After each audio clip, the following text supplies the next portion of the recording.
Assalamualaikum warahmatullahi wabarakatuh. Perkenalkan, nama saya Fajar Sidik Aliuddin, NPM 21510404233 dari kelas E Fakultas Manajemen Bisnis Syariah. Di sini saya akan menjelaskan materi tentang sejarah Turki Utsmaniyah. Untuk itu, kita langsung saja masuk ke dalam materinya.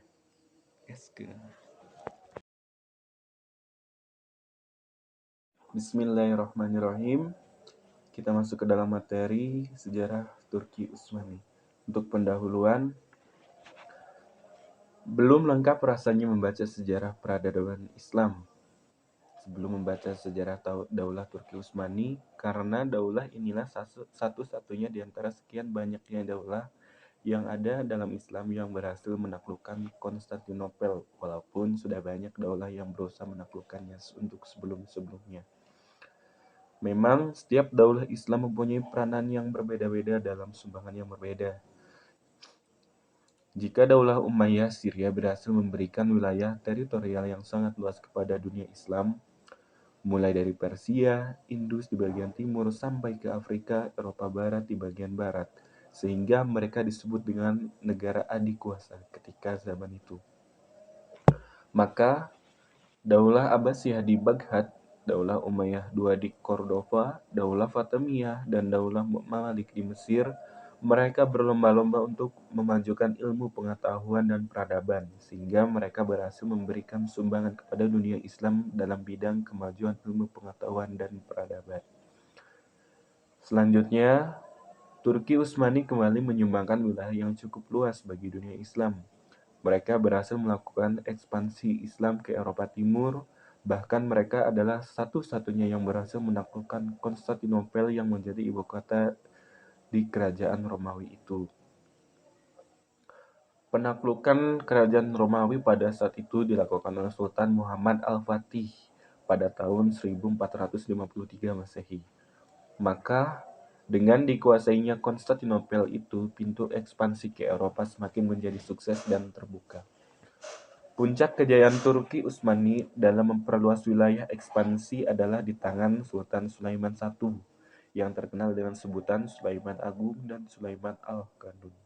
Di bawah pemerintahannya, wilayah kekuasaan Turki Utsmani meliputi antara lain Afrika Utara, Mesir, Hijaz, Irak, Armenia, Asia Kecil, Balkan, Yunani, Bosnia, Bulgaria, Hungaria, Rumania, sampai ke batas Sungai Danube dengan tiga lautan, yaitu Laut Merah, Laut Tengah, dan Laut Hitam.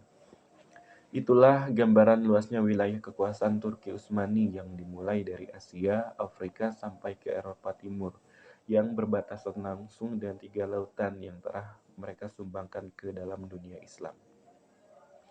Sehingga Turki Utsmani adalah daulah yang paling besar dan yang paling lama berdiri dibandingkan dengan daulah-daulah Islam yang lainnya. Selanjutnya, pembentukan pemerintahan Turki Utsmani. Pendiri daulah ini adalah bangsa Turki dari suku Oghuz yang mendiami wilayah Mongol. Mereka masuk Islam sekitar abad ke-9 atau kurang lebih ke-10. Ketika mereka pindah ke Asia Tengah, berada di bawah tekanan serangan-serangan Mongol pada abad ke-13 Masehi. Sehingga mereka melarikan diri dan mencari tempat pengungsian. Mereka kemudian menetap di tengah-tengah saudara-saudara mereka dari Turki Saljuk di dataran tinggi Asia Kecil. Di Asia Kecil sendiri, di bawah pimpinan Artogol, mereka mengabdikan diri sebagai Sultan Alauddin II, yang ketika itu sedang berperang melawan Bizantium. Berkat bantuan mereka, Sultan Alauddin mendapat kemenangan, maka atas jasa baik mereka itu, Sultan Alauddin menghadiahkan sebidang tanah kepada mereka di Asia Kecil di dekat Bizantium. Sejak saat itu, mereka terus membina dan membangun wilayah barunya dan memilih kota Sukut sebagai ibu kotanya. Lalu, Artogol meninggal dunia pada tahun 1289 Masehi. Kepemimpinannya dilanjutkan oleh anaknya, yaitu Utsman bin Ibnu Artogol. Utsman sendiri memerintah antara tahun 1290 sampai 1326 Masehi. Dia juga banyak berhasil membantu Sultan Alauddin II, seperti Keberhasilannya menduduki benteng-benteng Bizantium yang berdekatan langsung dengan kota Boroeza pada tahun 699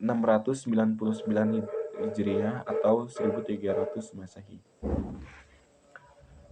Bangsa Mongol menyerang Daulah Turki Saljuk dan Sultan Alaidin terbunuh. Maka Utsman pun menyatakan kemerdekaannya dan berkuasa penuh atas daerah-daerah yang didukutinya. Sejak saat itu, Daulah Turki Utsmani resmi berdiri di Asia Kecil dengan sultan pertamanya, yaitu Utsman. Semenjak Utsman menyatakan dirinya sebagai raja yang besar, Daulah Utsmani pada tahun 1300 Masehi di daerah tersebut, maka Sultan mengirim surat kepada raja-raja tetangganya. Kepada mereka diberi kesempatan memilih satu di antara tiga. Yang pertama, masuk Islam, yang kedua membayar upeti, dan yang ketiga perang. Segera setelah itu, di antara raja-raja tersebut ada yang langsung tunduk dan bergabung dengannya, sehingga wilayahnya bertambah menjadi sangat luas. Selanjutnya, Utsman I melakukan perluasan wilayah. Pertama-tama, ia menyerang daerah perbatasan Bizantium dan menaklukkan kota Broeza pada tahun 1317 Masehi. Kemudian, Utsman juga menjadikan ibu kota Daulah Turki Utsmani pada tahun 1326 Masehi. Utsman I meninggal dunia pada tahun 1326 Masehi. Sultan Turki Utsmani digantikan oleh Orkan. Pada masa pemerintahannya, Daulah Turki Utsmani dapat menaklukkan Azmir atau Smyrna pada tahun 1327 Masehi. Tawassali, Iskandar, Ankara, dan Gallipoli, daerah-daerah itulah adalah bagian dari benua Eropa yang pertama kali ditaklukkan oleh Daulah Turki Utsmani.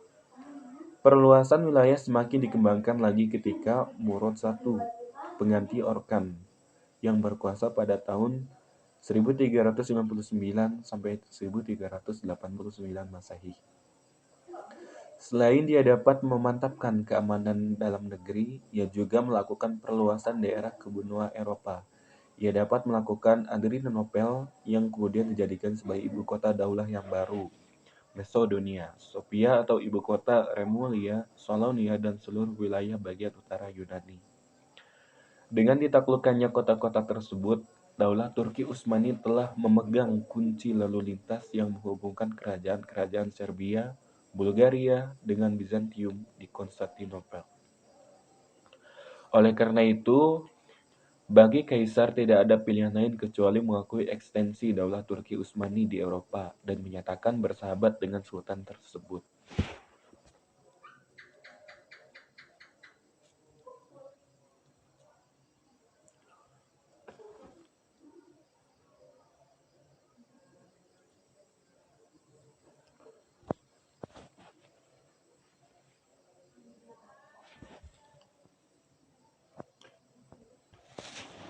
Tetapi belum lagi bala bantuan yang diharapkan tiba, Orok V, Raja Serbia tidak sabar menunggu dan melancarkan serangan.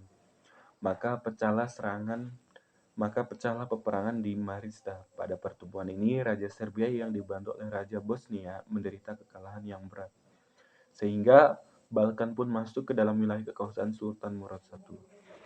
Kemudian, Paus Urban V mengobarkan semangat perang. Sejumlah pasukan sekutu Eropa disiapkan untuk memukul mundur tentara Turki Utsmani. Pasukan ini dipimpin oleh Sigismund, Raja Hongaria. Namun, Bayazid pengganti Murad I dapat menghancurkan pasukan sekutu Kristen Eropa tersebut. Peristiwa ini merupakan catatan sejarah yang amat gemilang bagi umat Islam di tangan Turki Utsmani. Perlu dijelaskan di sini bahwa daerah-daerah taklukan ini tidak pernah dipaksa masuk Islam. Kepemimpinan pemerintahan pun tetap mereka yang pegang. Yang ada hanya mereka diharuskan membayar pajak jizyah. Keadaan seperti ini sering dimanfaatkan hingga mereka mengadakan perlawanan dan meminta pembebasan kembali. Sehingga Sultan selanjutnya terpaksa menyerang kembali wilayah-wilayah yang sama. Kesuksesan Sultan Murad I di Eropa itu diiringi dengan pula kesuksesannya melakukan penaklukan di Asia. Kerajaan Karman atau pecahan dari kerajaan Ilkhan ditaklukkan. Suatu hal yang penting yang dilakukan oleh Sultan Murad I ialah memilih pemuda-pemuda Kristen setelah masuk Islam dan dididik menjadi militer, sehingga lahirlah tentara elit Turki yang diberi nama dengan Yenisei. Bayezid I menggantikan ayahnya menjadi sultan dalam usia 34 tahun. Pada kekuasaannya, serangan-serangan perluasan wilayah terus-menerus dilanjutkannya. Ia merebut Kosova pada tahun pertama pemerintahnya, yaitu di tahun 1389 Masehi. Stephen, Raja Lazar terpaksa meminta perdamaian dan menyatakan diri bergabung dengan Sultan dan siap sedia membayar upeti. Pada tahun 1393 Masehi, Bayezid mengirim pasukan di bawah komando anaknya yaitu Sulaiman untuk menyerang Bulgaria. Setelah mengepung selama 3 minggu, Trinova ini berhasil direbut rajanya Sisman melarikan diri dari maka tumbanglah kerajaannya disertai rakyatnya. Banyak yang masuk Islam. Tidak lama kemudian, kota-kota Nikopolia, Weddes, dan Silistria ikut tunduk pula. Sehingga pintu untuk memasuki Hongaria sudah terbuka lebar. Tetapi mereka tidak melanjutkan penyerangan, namun mereka kembali pulang ke Adrianopel karena kelelahan dalam pertempuran yang lalu. Ketika Bayezid mempersiapkan ekspansi ke Konstantinopel, tentara Mongol yang dipimpin oleh Timur Leng hendak melakukan penyerangan ke Asia Kecil. Bayezid sendiri tidak dapat menguasai dirinya, bukan main murkanya demi mendengar tantangan dari Timur Leng tersebut. Sehingga tidak memperhitungkan keseimbangan pasukan lagi, dia hanya membawa 120.000 tentara, sedangkan Timur Leng membawa 800.000 tentara. Pertempuran hebat pun terjadi pada saat itu, yaitu di Ankara pada tahun 1402 Masehi. Tetapi baru saja mulai pertempuran, tiba-tiba serdadu bangsa Tartar yang ada di barisan Bayezid berpihak kepada Timur Leng. Maka, bagaimanapun Bayezid gagahnya, tapi dalam pertempuran yang tidak seimbang, pasukannya menjadi kucar-kacir dan dia bersama anaknya Musa tertawan dan wafat dalam tawanan setahun kemudian. Mendengar Bayezid tertawan, maka raja-raja Eropa mengucapkan selamat atas kemenangan Timur Leng dalam mengalahkan Bayezid. Hal ini menunjukkan betapa Bayezid penakluk Eropa Timur itu ditakuti musuhnya hanya karena pandang enteng pada Timur Leng. Dia mengalami kekalahan. Karena kekalahan Bayezid di Ankara itu membawa akibat buruk bagi Daulah Turki Utsmani. Penguasa-penguasa Turki Saljuk di Asia Kecil melepaskan diri dari genggaman Turki Utsmani. Wilayah-wilayah seperti Serbia dan Bulgaria juga memproklamirkan kemerdekaan mereka. Dalam pada itu, putra-putra Bayezid saling berebut kekuasaan karena belum ada yang dipersiapkan Bayezid menjadi sultan sesudahnya. Daulah Turki Utsmani saat ini mengalami kevakuman kekuasaan. Suasana buruk ini baru berakhir setelah Sultan Muhammad I dapat mengatasinya. Dia bekerja keras menyatukan negaranya dan mengembalikan kekuatan dan kekuasaan seperti sedia kala. Sultan Muhammad I dapat menguasai kembali wilayah-wilayah kekuasaan Turki Utsmani selama lebih kurang 10 tahun. Hal ini sangat mencengangkan kerajaan-kerajaan Kristen Eropa sebab sumber ancaman yang dulu yang telah mereka anggap lenyap tiba-tiba muncul kembali di hadapan mereka. Setelah Timur Leng meninggal pada tahun 1405 Masehi, Kesultanan Mongol terpecah belah dan dibagi-bagi kepada putra-putra yang satu sama lainnya, dan putra-putra tersebut saling berselisih. Kondisi seperti ini dimanfaatkan oleh Turki Utsmani, melepaskan diri dari kekuasaan Mongol. Maka usaha Muhammad I yang telah berhasil meletakkan dasar-dasar keamanan dalam negeri dilanjutkan oleh anaknya yaitu Sultan Murad II. Sehingga suasana yang kondusif telah dapat diwariskan kepada anaknya yaitu Muhammad II. Yang selanjutnya yaitu masa kejayaan pemerintahan. Masa puncak kejayaan Turki Utsmani ada pada 3 orang sultan, yaitu Sultan Muhammad II yang bergelar sebagai Al-Fatih. Dia dapat mengalahkan Bizantium dan menaklukkan Konstantinopel yang sudah direncanakan oleh dulu, yaitu Sultan Bayezid. Anaknya Sultan Salim dan Sultan Sulaiman Al-Qanun. Sultan Muhammad II. Kekuasaan Daulah Utsmani yang sedemikian luas di Asia Kecil dan Eropa Timur tidak dapat kokoh sebelum Konstantinopel ditaklukkan. Oleh sebab itu, untuk menaklukkan Konstantinopel suatu keniscayaan yang tidak dapat ditawar-tawar, karena urusan hidup matinya Daulah Turki Utsmani terletak pada keberhasilan mereka menaklukkan Konstantinopel. Untuk itu, semangat untuk menaklukkan Konstantinopel dikobarkan secara terus-menerus dan turun-temurun dari satu generasi ke generasi berikutnya. Karena mereka teringat akan takbir yang diucapkan oleh Nabi Muhammad SAW ketika cahaya memancar dari linggisnya ketika kena batu sewaktu menggali parit dalam perang Khandaq. Hal itu menjadi satu keyakinan yang kuat bagi mereka bahwa Konstantinopel pada suatu ketika kelak pasti akan dapat dikalahkan. Maka berdasarkan keyakinan tersebut, menaklukkan Konstantinopel bukan saja menyangkut urusan negara, tetapi juga menyangkut jihad yang kelak akan mendapat bantuan dari Allah Subhanahu wa Ta'ala. Dan mereka pun rela mati untuk perang tersebut. Usaha menaklukkan Konstantinopel sudah dimulai sejak Muawiyah I berkuasa. Dia mengerahkan angkatan laut, yaitu di bawah pimpinan putranya Yazid, merebut kota itu pada tahun 668 sampai 669. Tetapi usahanya pun gagal karena pertahanan kota yang kokoh dan mereka dari pihak musuh sudah menggunakan meriam Yunani. Kemudian, taktik yang dilakukan oleh Sultan Muhammad II dalam menaklukkan Konstantinopel berbeda dengan yang dilakukan sultan-sultan sebelumnya. Jauh dari hari sebelum melakukan penaklukan, Sultan Muhammad II terlebih dahulu membangun sebuah benteng yang tinggi yang diberi nama Ranli Hisar. Benteng ini berada di seberang selat Bosporus dekat Konstantinopel.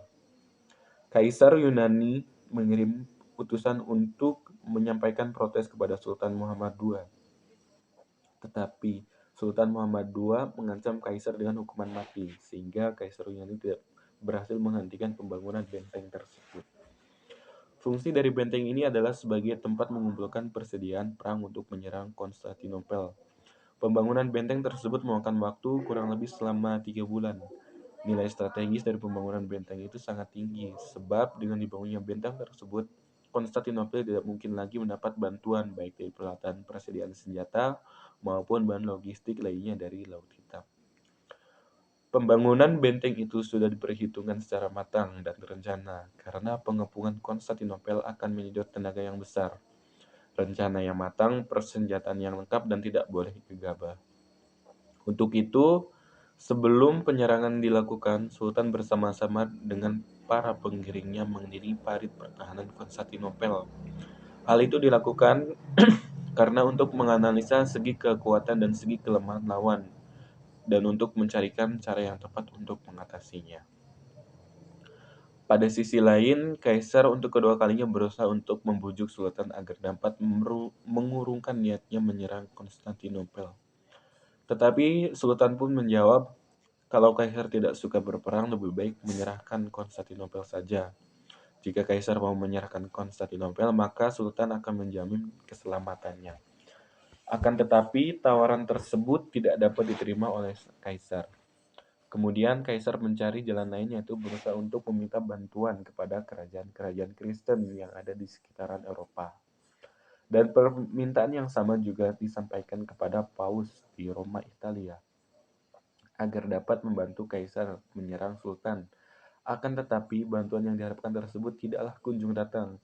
Adapun yang terjadi penyebab tidak datangnya bantuan kepada Kaisar, karena sebagian dari kerajaan-kerajaan Eropa itu sudah terlanjur menandatangani perjanjian dengan Sultan agar tidak saling menyerang. Sementara itu, dari Roma sendiri tidak datang bantuan karena terdapat masalah mendasar mengenai paham keagamaan antara Roma Katolik di bawah pimpinan Paus yang bersifat di Roma dengan paham ortodok yang berpusat di Konstantinopel itu sendiri, yang mengakibatkan tidak mungkin lagi menyatukan kedua gereja tersebut. Hal inilah yang membuat Paus di Roma tidak merasa terpanggil membantu Konstantinopel. Sultan Muhammad II melakukan penyerangan ke Konstantinopel melalui Selat Bosporus. Sementara selat itu dipagari dengan rantai-rantai dan ranjau oleh pihak kaisar, sehingga tidak bisa dilalui oleh kapal-kapal Sultan Muhammad II. Oleh karena itu, Sultan memerintahkan pembinaan kapal-kapal melalui daratan. Langkah yang ditempuh Sultan nampaknya sebagai taktik yang bersifat teror mental karena setelah siang hari penduduk Konstantinopel dapat melihat musuh dari atas.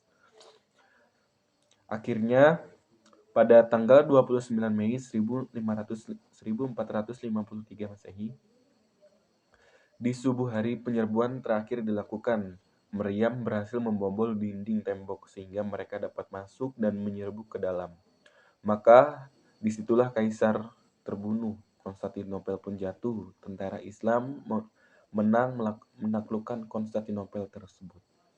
Dengan jatuhnya Konstantinopel sebagai benteng pertahanan terkuat kerajaan Bizantium, maka akan lebih mudah arus ekspansi daulah Turki Utsmani ke benua Eropa. Maka berakhirlah penyerbuan yang sangat dramatis itu dan mendebarkan, sehingga Sultan Muhammad II berharap mendapat gelar Al-Fatih, artinya sang penakluk. Adapun yang menjadi faktor keberhasilan Sultan Muhammad I menaklukkan Konstantinopel ditentukan oleh perencanaan yang sangat matang, yang strategis, penuh perhitungan, dan tidak kalah pentingnya karena dia membangun benteng pertahanan di dekatnya sebagai tempat penyimpanan perbekalan, persenjataan. Dengan cara itu tidak akan terjadi kelangkaan peralatan dan perbekalan. Kemudian secara eksternal, Kaisar Romawi tidak mendapat dukungan lagi dari raja-raja Eropa dan Paus yang berkedudukan di Roma dalam melawan Sultan Muhammad Al-Fatih, sehingga faktor ini menjadi kunci keberhasilan Sultan Muhammad II melawan Kaisar. Tindakan strategis yang dilakukan Sultan Muhammad II setelah melakukan Konstantinopel adalah memindahkan pusat pemerintahan atau ibu kota daulah Turki Utsmani dari Adrianopel ke Konstantinopel setelah mengadakan perbaikan-perbaikan rusak akibat perang. Perpindahan pusat kekuasaan kali inilah merupakan yang ketiga kali dalam sejarah daulah Turki Utsmani. Masa Sultan Utsman I berada di Asia Kecil pindah ke Broesa pada masa Sultan Orkan. Kemudian pindah ke Adrianopel pada masa Sultan Murad I dan sekarang pindah ke Konstantinopel pada masa Muhammad Al-Fatih ini. Kota ini letaknya yaitu strategis dan kelak berganti nama menjadi Istanbul. Dari pusat kekuasaan Turki Utsmani, Sultan Muhammad II mengatur rencana yang besar dalam menaklukkan Eropa.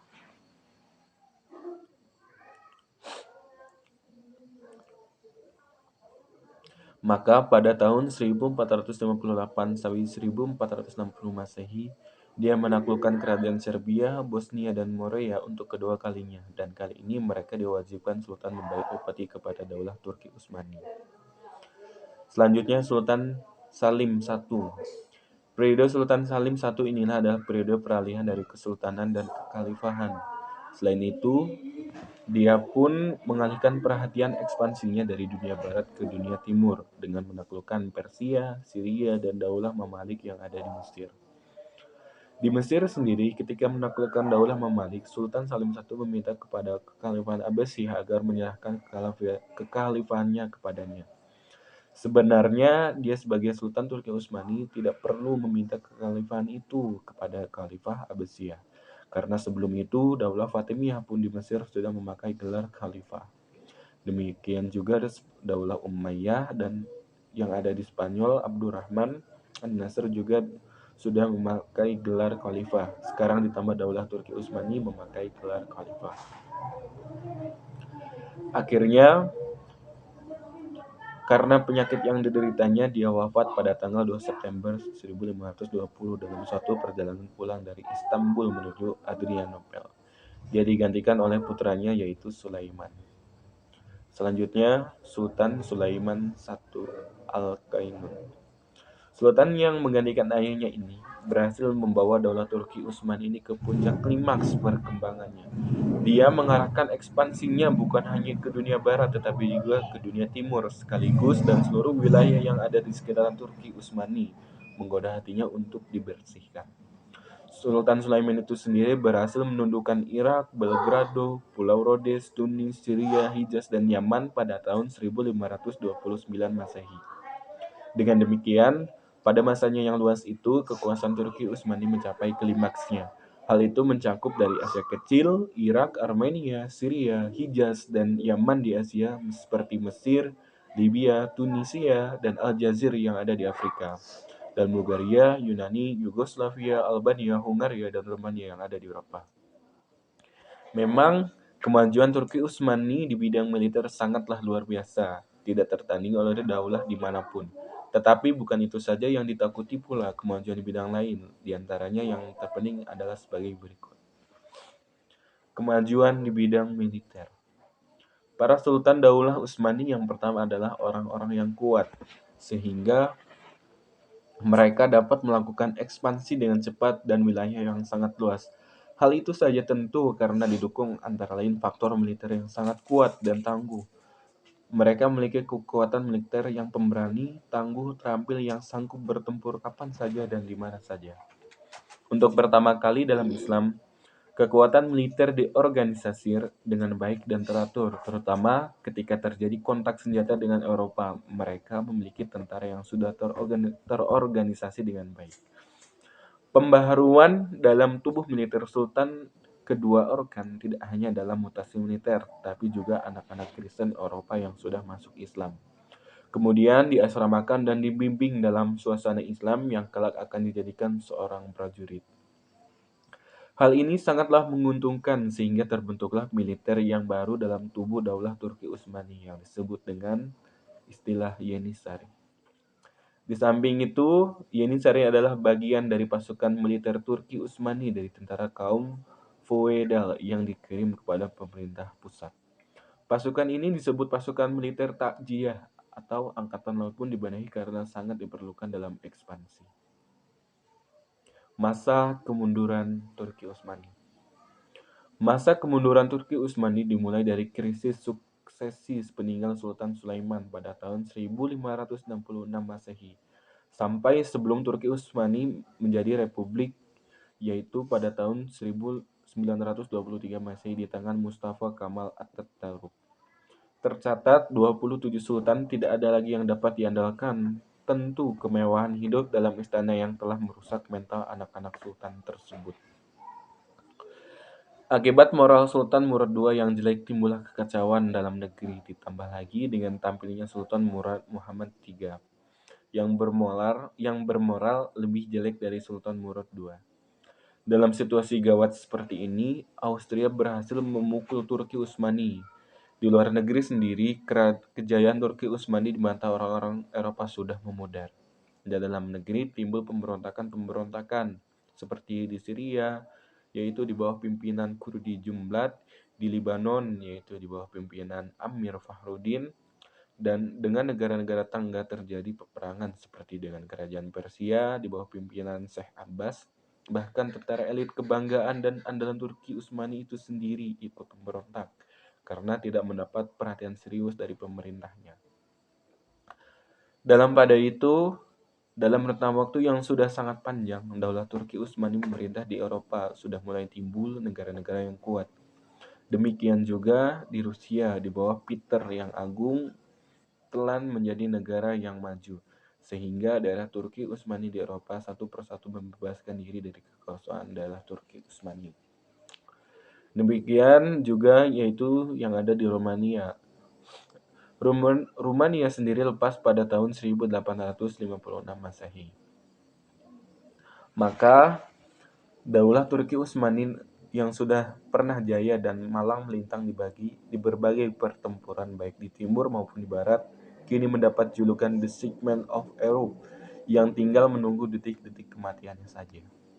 Banyak faktor yang menyebabkan kehancuran Turki Utsmani, diantaranya wilayah kekuasaan yang luas, rumit, menyusun administrasi negara, sehingga administrasi negara Turki Utsmani tidaklah beres. Sementara penguasa-penguasanya sangatlah berambisi memperluas wilayah. Ikut perang terus-menerus, akibatnya tidak ada waktu lagi mengurus administrasi negara. Faktor yang kedua yaitu heterogenitas penduduk. Menguasai wilayah yang luas tentu juga mengurus penduduk yang beragam etnis, agama maupun adat istiadat. Asia, Afrika, Eropa. Untuk mengurus penduduk yang beragam dalam wilayah yang luas, mesti dengan organisasi pemerintahan yang teratur dan rapi. Tanpa didukung oleh administrasi yang baik, maka pemerintah menanggung beban yang berat. Dan dari sinilah kekacauan itu pun muncul. Faktor yang ketiga, yaitu kelemahannya para penguasa. Sepeninggal Sultan Sulaiman, Turki Utsmani diperintah oleh sultan-sultan yang lemah, yang tidak dapat mengatur pemerintahan negara. Akibatnya, pemerintahan negara menjadi kacau balau dan tidak pernah diatasi dengan secara sempurna. Maka semakin lama semakin parah sampai jatuh sakit di Eropa dan tidak ada yang mampu lagi untuk menyembuhkannya. Jadi, kesimpulan dari materi hari ini yaitu Daulah Turki Utsmani pada awalnya hanya memiliki wilayah yang sangat kecil, namun dengan adanya dukungan militer, tidak beberapa lama Turki Utsmani menjadi kerajaan yang bertahan dalam kurun waktu yang cukup lama.